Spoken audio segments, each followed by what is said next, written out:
Hello and welcome to the Sam Pace Memoirs. My name is Sam Pace. This is episode 5 of the first season.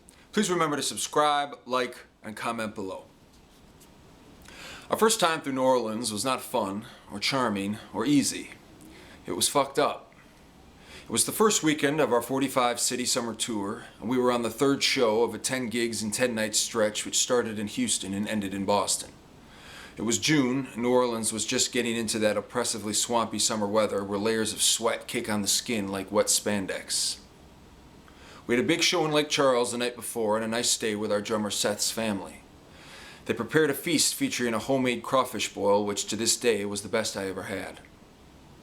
We had a 3-hour Saturday night gig in the Frenchman's Quarter lined up, and although we were excited, we had to be in Memphis the following night, so we were looking down the barrel at a pretty relentless, brutally muggy 24 hours. We got there early enough so we had time to walk around a bit and grab some street food. Our liaison for the evening was Bart, an old family friend of Seth's, who now resided in New Orleans and was, by his own acclaim, a shaman. Bart wore a kilt and carried a satchel filled with his own concoction of handmade pills. My understanding was that they consisted of some combination of caffeine, THC, and MDMA. I politely declined the medicine and found Bart to be interesting, if not altogether full of it. You could tell he had a tender heart and was just trying to find a place for himself. As we set up, sweat was flowing so heavily we probably lost a pound of water weight before the first song. The sweat breaches the brows and stings the eyeballs until they cake over and a glossy filter remains. One's ass and crotch become akin to the inner reaches of the Amazon jungle.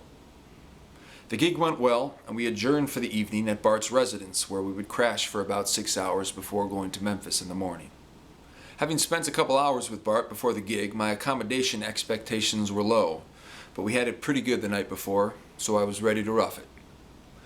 The neighborhood was sketchy, but not the worst we'd seen, and from the outside the house actually looked okay. When we entered, furniture and possessions were strewn about with no particular rhyme or reason.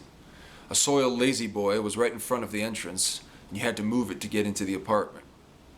A series of snake vivariums aligned the living room. At least one contained an 8-foot python. Upon further inspection, the entire apartment was soiled. Years' worth of humid weather and skipped spring cleanings had left the apartment filled with sticky furniture, sticky floors, and sticky walls. Even for one night, this was going to be a challenge. Luckily, I was so exhausted my standards were even lower than usual. The boys and I picked a spot which could suffice for a few hours. It was tough to fall asleep, but after a couple hours of tossing and turning, my brain finally conceded and punched out around 4 in the morning.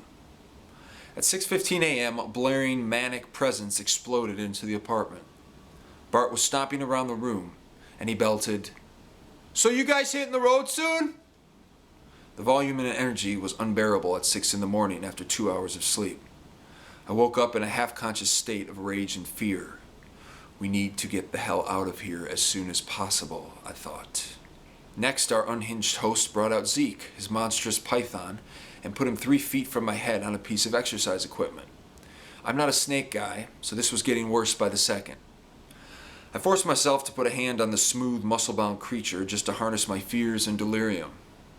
My vision was still glossed over from the sweat deluge the night before, and my brain and body were searching for an exit. "Does anyone want to kiss Noxie?" "Is that the snake?"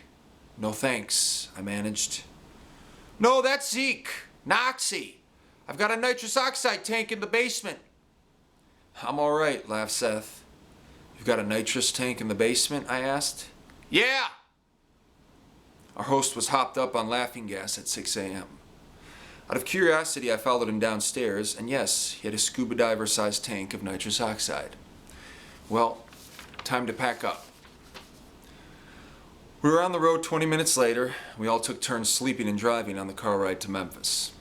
We met all kinds of people on the road, and Bart was definitely an original.